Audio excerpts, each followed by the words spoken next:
এই শকে ধৰা ভিডিঅ'টো পৰহিৰে হয় কিয়নো শকে ধৰা বুলি ক'লেও সম্পূৰ্ণ ভিডিঅ'টো চালে গম পাব আৰু এই ভিডিঅ'টো মই কিটচেন ডিপাৰ্টমেণ্টৰ পৰাই আৰম্ভ কৰিছোঁ। কিছুদিন আগৰ পৰা বিৰিয়ানীৰ ইমানেই শকে ধৰি আছিলে কিন্তু বনোৱা হোৱা নাছিলে আৰু মই বনাব নেজানো।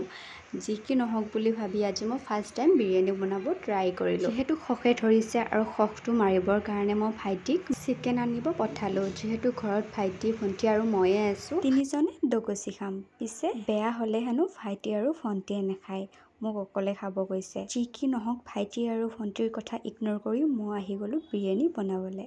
নাজানো কেনেকুৱা হ'ব বাট বনাই চাওঁ, পিছৰটো পিছত হ'ব। ট্ৰাইটো মেইন। বিৰিয়ানী বনাই বনাই এখন মুভিও চালোঁ। মুভিখনৰ নাম হৈছে 12 ফেইল। আৰু এই মুভিখন কোনে কোনে চাইছে, যদিহে চাইছে কমেণ্ট কৰি জনাবচোন। ফাইনেলি হৈ গ'ল মোৰ বিৰিয়ানী। দেখিবলৈতো ধুনীয়া হৈছে, এতিয়া খাবলৈ বা ধুনীয়া হয়নে নহয়। আৰু নেক্সট ভিডিঅ'ত কৈ আছোঁ মোৰ বিৰিয়ানী খাবলৈ কেনেকুৱা হৈছিলে।